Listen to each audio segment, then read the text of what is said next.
దేవభూమి కేరళలో మరోసారి శిథిల చిత్రం ఆవిష్కృతమైంది. వయనాడ్లో వరుణుడు విరుచుకుపడి మెరుపు వరదలొచ్చి వాటి ధాటికి కొండ చర్యలు విరిగిపడి 100 మందికి పైగానే విగత జీవులుగా మారిపోయారు. ఊళ్లకు ఊళ్ళే తుడిచిపెట్టుకుపోయాయి. ఒక్క మాటలో చెప్పాలంటే ఆ ప్రాంతం అంతా మరుభూమిని తలపిస్తోంది. కొండలు జారి గుండెల మీద పడినట్టయింది. కేరళనే కాదు యావత్ దేశాన్ని కదిలించేసింది ఈ దారుణం. అదొక మహా విషాదం. మనం ఇంకా ఎప్పటికీ నేర్చుకోవాలి గుణపాఠం. కేరళలోని వయనాడ్ జిల్లా మెప్పాడి సమీపంలో ముండకై గ్రామం సోమవారం తెల్లారేసరికే మాయమైంది. ఊరంతా నీట మునిగి అట్నుంచటే వరద వెంబటే కొట్టుకుపోయింది. కొండ ప్రాంతానికి ఆనుకున్న ముండకై గ్రామానికి అదే ఆఖరి రోజైంది. అర్ధరాత్రి 1 గంటకొకసారి, తెల్లవారుజామున 4 గంటలకొకసారి వెంటనే కొండ చర్యలు విరిగి ఆ ఊరి మీద పడ్డంతో 400కు పైగా ఇళ్లు కొట్టుకుపోయాయి. ఇల్లు గుల్లవడమే కాదు, పిల్ల జల్ల గొడ్డు గోద ఏదీ మిగల్లేదు. ఒక్కసారి ఫోటో చూడండి. ముండకై గ్రామాన్ని వరద విలయం ఏ స్థాయిలో ఛిద్రం చేసిందో తెలిపే చిత్రమిది.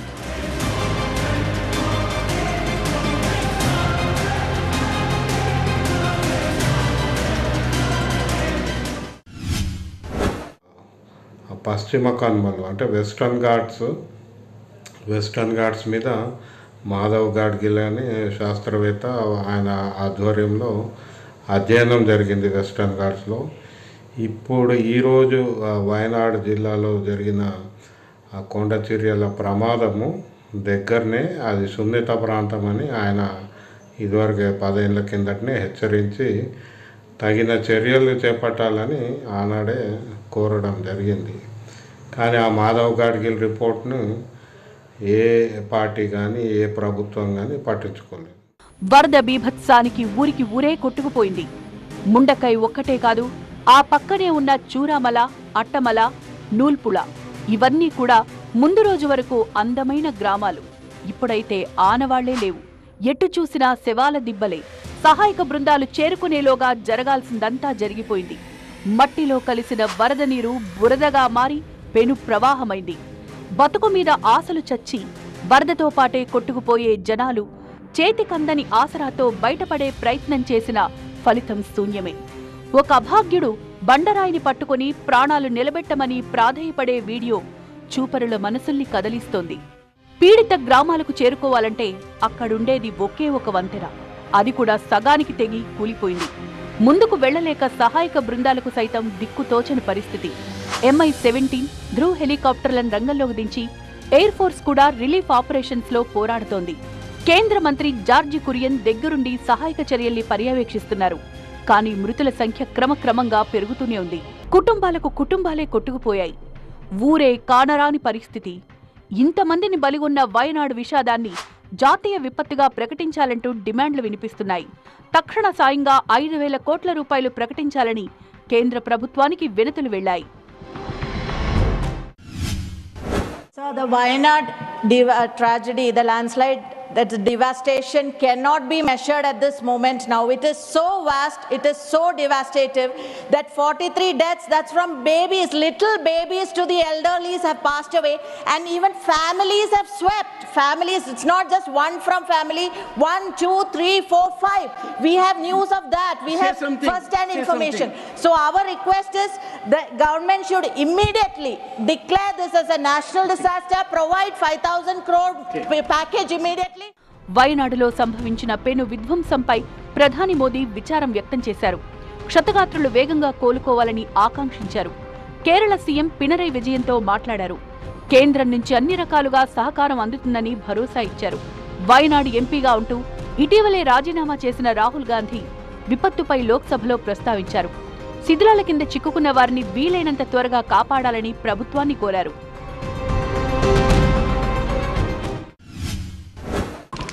Early this morning, Wayanad was hit by several devastating landslides. More than 70 people have been killed. Mundakai village has been cut off, and the devastating loss of lives and extensive damage is yet to be assessed due to the scale of the tragedy. I have spoken to the Honourable Defence Minister and the Chief Minister of Kerala. I request the Union Government to extend all possible support for rescue and medical care, immediate release of the compensation to deceased people, if that compensation can be increased as well. కేరళలో 2018 నాటి వరద విలయం మిగిల్చిన జల సమాధి సీన్లు ఇప్పుడు repeat అవుతున్నాయి. Idukki dam గేట్లు తెరవడంతో దిగువకు చేరిన నీరు ఊళ్లకు ఊళ్లే ఖాళీ అయ్యేలా చేసింది. 500 మందికి పైగా ఉసురు తీసిన ఘటన ఇది. పెను విషాదం నుంచి కోలుకొని కుదుటపడేలోగా అదే కేరళను కొండచర్యల విషాదం మళ్లీ కుదిపేసింది. మట్టి దిబ్బల కింద ఇప్పటికీ 400 మంది చిక్కుకున్నట్లు అంచనా వేస్తున్నారు. చురల్మల గ్రామంలో కూడా అనేక మంది గల్లంతైనట్టు తెలుస్తోంది.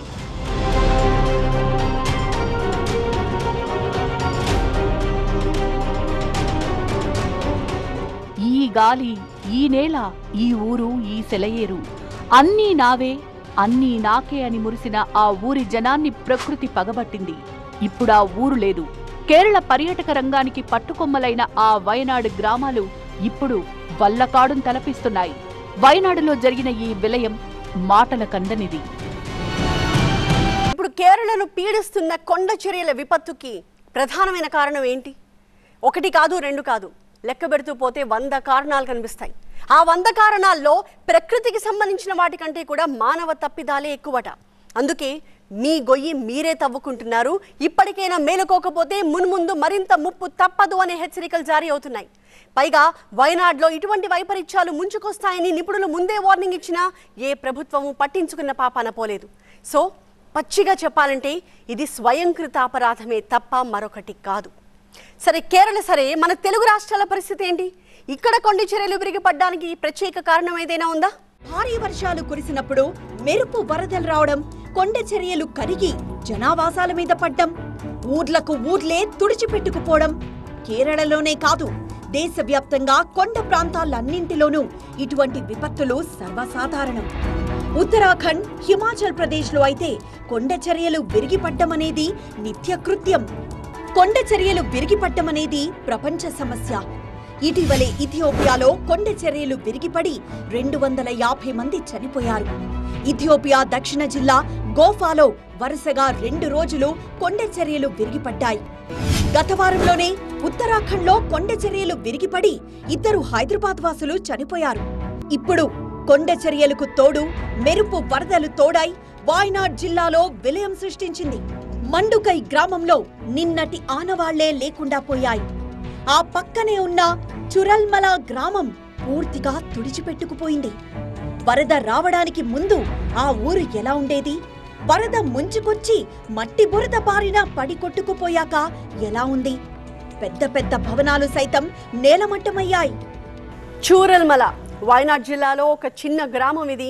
నిన్నటిదాకా ప్రకృతి అందాలతో ఎంత అద్భుతంగా ఆకట్టుకుంది ఈ ప్రాంతం అన్నది వరదలకు ముందు ఈ దృశ్యాలు మనకి చెప్తూ ఉన్నాయి. కానీ వరదల తర్వాత ఒక్కసారిగా ఆ చూరల్మల రూపురేఖలు ఎలా మారిపోయాయో చూడండి. ఒకసారి ఒకటే ప్రాంతానికి సంబంధించిన 2 విజువల్స్ మనం చూస్తూ ఉన్నాము. ఇప్పుడు మనం చూస్తున్న ఇది ఒక చిన్నపాటి వంతెన. అక్కడ ఆ ప్రాంతాన్ని, అక్కడ ఉన్న నదిని, ఆ పాయని దాటడానికి ఏర్పాటు చేసుకున్న వంతెన. కానీ ఇప్పుడు ఆ వంతెన రూపురేఖలు లేకుండా కంప్లీట్గా కొట్టుకుపోయింది. ఈ పర్టికులర్ బిల్డింగ్ మనం ఏదైతే చూస్తున్నామో అదే బిల్డింగ్ మనకు అక్కడ కనిపిస్తోంది. పై ఫ్లోర్ అంతా కూడా పూర్తిగా నామరూపాలు లేకుండా ఉంది. కింద మనకి ఆ విండోస్ తాలూకు చిహ్నాలు మాత్రం కనిపిస్తున్నాయి. సో ఇది అదే అని మనం ఐడెంటిఫై చేయగలుగుతూ ఉన్నాము. భారీ వర్షాలు, వరదలతో కునారిల్లిపోతోంది కేరళ రాష్ట్రం. వాయనాడ్ జిల్లాలో విరుచుకుపడ్డ కొండ చర్యల కారణంగా మృతుల సంఖ్య 100 దాటింది. రోడ్డు మార్గాలన్నీ ధ్వంసమయ్యాయి. వరదలో మృతదేహాలు కొట్టుకొస్తూ ఘటనా స్థలాన్ని భయానకంగా మార్చేశాయి. అటు కేరళలో మళ్లీ భారీ వర్షం హెచ్చరిస్తోంది. 8 జిల్లాలకు రెడ్ అలర్ట్ జారీ అయింది. సహాయక చర్యలకు ఆటంకం ఏర్పడొచ్చన్న సందేహంతో మరింత అప్రమత్తమైంది ಕೇರಳ ಸರ್ಕಾರ. ಕೇರಳದಲ್ಲಿ ನಿರಂತರವಾಗಿ ಸುರಿದಂತ ಮಳೆಗೆ ಸಾಕಷ್ಟು ಭೂಕುಸಿತ ಉಂಟಾಗಿರುವಂತದ್ದು. ನಾನು ಈಗ ಭೂಕುಸಿತ ಉಂಟಾದಂತ ಸ್ಥಳದಲ್ಲಿದ್ದೇನೆ. ಸ್ಥಳದ ಪರಿಸ್ಥಿತಿಯನ್ನ ತೋರಿಸ್ತಾ ಹೋಗ್ತೇನೆ. ಎಷ್ಟರ ಮಟ್ಟಿಗೆ ಭೂಕುಸಿತ ಉಂಟಾಗಿದೆ ಅನ್ನುವಂಥದ್ದು. ಅಂದ್ರೆ ಈ ಒಂದು ಪ್ರದೇಶಗಳಲ್ಲಿ ಸಂಪೂರ್ಣವಾಗಿ ನೀರಿನಲ್ಲಿ ಕೊಚ್ಚಿಕೊಂಡು ಬಂದಿರುವಂತದ್ದು. ಸಾಕಷ್ಟು ಮನೆಗಳು ಕೊಚ್ಚಿ ಹೋಗಿದೆ. ಇಲ್ಲಿಯ ದೃಶ್ಯವನ್ನ ತೋರಿಸ್ತೇನೆ ಎಷ್ಟರ ಮಟ್ಟಿಗೆ ಹಾನಿಯಾಗಿದೆ ಅಂತ. ಅಂದ್ರೆ ಕಾರು ಎಲ್ಲೋ ಇದ್ದ ಕಾರನ್ನ ಎಲ್ಲೋ ಮಳೆಗೆ ನೀರು ಕೊಚ್ಚಿಕೊಂಡು ಬಂದಿರುವಂತದ್ದು. ಅಂದ್ರೆ ಇಷ್ಟರ ಮಟ್ಟಿಗೆ ಮಳೆಯ ಪ್ರಭಾವ ಇರುವಂತದ್ದು. ಅಷ್ಟರ ಪ್ರಮಾಣದಲ್ಲಿ ಮಳೆ ಸುರಿದಿರುವಂತದ್ದು. ಅದರಲ್ಲೂ ಕೂಡ ಭೂಮಿ ಕೂಡ ಕುಸಿತ ಉಂಟಾಗಿರುವಂಥದ್ದು. ಈ ಒಂದು ಪ್ರದೇಶದಲ್ಲಿ ನಿಜಕ್ಕೂ ಕೂಡ ಎಷ್ಟರ ಮಟ್ಟಿಗೆ ಭೀಕರತೆ ಇದೆ ಅನ್ನುವಂಥದ್ದು, ಮಳೆಯಿಂದಾಗಿ ಉಂಟಾದಂತಹ ಭೂಕುಸಿತ ಎಷ್ಟರ ಮಟ್ಟಿಗೆ ಭೀಕರತೆ ಇದೆ ಅನ್ನುವಂಥದ್ದು ನೋಡ್ಬೋದು. ನಿಜಕ್ಕೂ ಕೂಡ ಭೀಕರತೆ ಎಷ್ಟರ ಮಟ್ಟಿಗಿದೆ ಅಂತ ಈ ದೃಶ್ಯ ನೋಡಿದ್ರೆ ಕಂಡು ಬರುತ್ತೆ. కెమెరా పర్సన్ ప్రమోద్ జొతే దిలీప్ చౌడరి, TV9 కేరళ. వాయనాడ్ తరహాలోనే 25 ఏళ్ల కిందట మన తెలుగు నేలపై కూడా ఇటువంటి విషాదమే ఒకటి చోటు చేసుకుంది. అరకు లోయలోని కోడిపుంజవలస గ్రామం కొండ చర్యల కింద పడి నలిగిపోయింది. పదుల సంఖ్యలో జనం చనిపోయారు. చమిడిపల్లి బొర్రా కేవ్స్ లో ఇప్పటికీ ల్యాండ్ స్లైడ్ ఘటనలు జరుగుతున్నాయి. అయితే ఆంధ్రప్రదేశ్ విషయానికి వస్తే మనకి మోస్ట్లీ అరకు ఏరియాలో మనకి కిరండాల్ సెక్షన్లో మీరు చూడండి, మనకు అప్పుడప్పుడు కూడా రెయిన్ఫాల్ వస్తున్నప్పుడు అక్కడ నుంచి మట్టి కింద పడడం, రైల్ ట్రాక్స్ కూడా ఇబ్బంది కలగడం కూడా జరుగుతుంది. 2006 సంవత్సరంలో మనకి ఒక మేజర్ ల్యాండ్ స్లైడ్ యాక్టివిటీస్ అనేది ఆంధ్రప్రదేశ్లో జరిగింది. ఏది ఏమైనప్పటికీ కూడా ఈ విషయాలన్నింటినీ మనం తగ్గించాలంటే ప్రాపర్ ఇంజనీరింగ్ స్టడీస్ జరగడం, ఆ యాక్టివిటీస్ అనేవి హ్యూమన్ యాక్టివిటీస్ అనేవి ఆ పర్వత స్లోప్ ఏరియాస్లో బాగా తగ్గించడం, చెట్లు పెంచడం అనేది జరగాలన్నమాట. చార్ధామ్ యాత్ర మార్గంలో తరచూ భయభ్రాంతులకు గురి చేస్తూ ఒక్కోసారి యాత్రికుల ప్రాణాలు తీసేస్తాయి కొండ చర్యలు. దీనికి శాశ్వత పరిష్కారం చూపాలంటూ కేంద్ర ప్రభుత్వంపై ఒత్తిడి పెరుగుతోంది. కొండ చర్యలు విరిగిపడి వరద ముప్పు ఉండే ప్రాంతాలను గుర్తించి మ్యాపింగ్ చేయాలన్న సలహాలు వినిపిస్తున్నాయి. Even as I speak, the threat of landslides looms over many areas in Wayanad and the Western Ghats. Our country has witnessed an alarming rise in the landslides in the last few years. There's an urgent need for mapping of landslide-prone areas and to take up mitigation measures and an action plan to address the growing frequency of natural calamities in the ecologically fragile region. Thank you, sir. గత 20 ఏళ్లలో ప్రపంచవ్యాప్తంగా 40 లక్షల మందికి పైగా కొండ చర్యల బారిన పడ్డారు. 18,000 మందికి పైగా చనిపోయారు. వాతావరణ మార్పులు, పెరుగుతున్న ఉష్ణోగ్రతల వల్లే కొండ చర్యలు విరిగిపడతాయి. వర్షాలు, మంచు కరగడం, సమీప ప్రాంతాల్లో సంభవించిన భూకంపాలు ఇవన్నీ కూడా కొండ ప్రాంతాల్లో నేల లక్షణాల్ని ప్రభావితం చేస్తాయి. కొండ చర్యల్ని కదిలిస్తాయి. కొండ ప్రాంతాన్ని సొంత ప్రయోజనాల కోసం తవ్వుతున్న మనుషులు కూడా దీనికి మరో కారణం. ఒక్కోసారి ఇది మనిషి పరుగు కంటే వేగంగా జరగచ్చు. వాటి కదలిక కంటికి కనిపించనంత నెమ్మదిగా కూడా జరగచ్చు. క్లైమేట్ చేంజ్ నేపథ్యంలో భారీ నుంచి అతి భారీ వర్షాలు పడడం మొదలైంది. ఇది ఈ ప్రాంతాల్లో పడడం వల్ల నీళ్లు ఒకేసారి కుండల కొద్ది నీళ్లు ఈ సున్నిత ప్రాంతాల్లో పడడం వల్ల అది కూడా ఈ బ్యాలెన్స్ని డిస్టర్బ్ చేసి మొత్తము కిందికి తీసుకొస్తున్న పరిస్థితి. కొండ చర్యలు విరిగి పడితే దాని నుంచి మనల్ని మనం కాపాడుకోవడం అసాధ్యం. కానీ ఇక్కడ రిలీఫ్ కూడా ఉంది. ఏంటంటే చర్యలు విరిగిపడే ముందు కొన్ని సంకేతాలిస్తాయి. సమీపంలో చెట్లు విరిగిపడ్డట్టు, బండరాళ్లు కదిలినట్లు శబ్దాలొస్తాయి. వీలును బట్టి వెంటనే అప్రమత్తమయ్యే ఛాన్స్ ఉంది. ఇంతకీ కేరళ రాష్ట్రమే తరచూ కొండ చర్యల బారిన ఎందుకు పడుతోంది? కేరళ రాష్ట్రంలోని 43% కొండ ప్రాంతాల్లోనే ఉండడం, ఆ కొండలు కూడా కదిలే లక్షణం కలిగుండడం ప్రధాన కారణం. ముఖ్యంగా ఇడుక్కి, కోళికోడ్, మణపురం, వాయనాడ్ జిల్లాలో 74% ప్రాంతం భౌగోళికంగా ఏటవాలుగా ఉంటుంది. ఇక్కడ భూమి కదిలే అవకాశం ఎక్కువ గనక తరచూ కొండ చర్యలు విరిగిపడతాయి. ఒక్క ఏడాదిలో 8 జిల్లాల్లో 3 రోజుల్లో ఏకంగా 80 సార్లు కొండ చర్యలు విరిగిపడి 120 మంది చనిపోయారంటే కేరళ ఎంత శాపగ్రస్త రాష్ట్రమో అర్థం చేసుకోవచ్చు. అసంబద్ధమైన, పటిష్టత లేని భవన నిర్మాణాలు కూడా వాయనాడు ప్రాంతానికి శాపంగా మారాయట. ఏటవాలు తలంపై ఇళ్లు, భారీ సైజు భవనాలు, అపార్ట్మెంట్లు నిర్మించుకోవడం కూడా అక్కడి నేల పటిష్టతను దెబ్బతీస్తోంది. బలిష్టమైన పిల్లర్ల మీద భవనాలు నిర్మించాలన్న నిబంధన ఎవ్వరూ పాటించడం లేదు.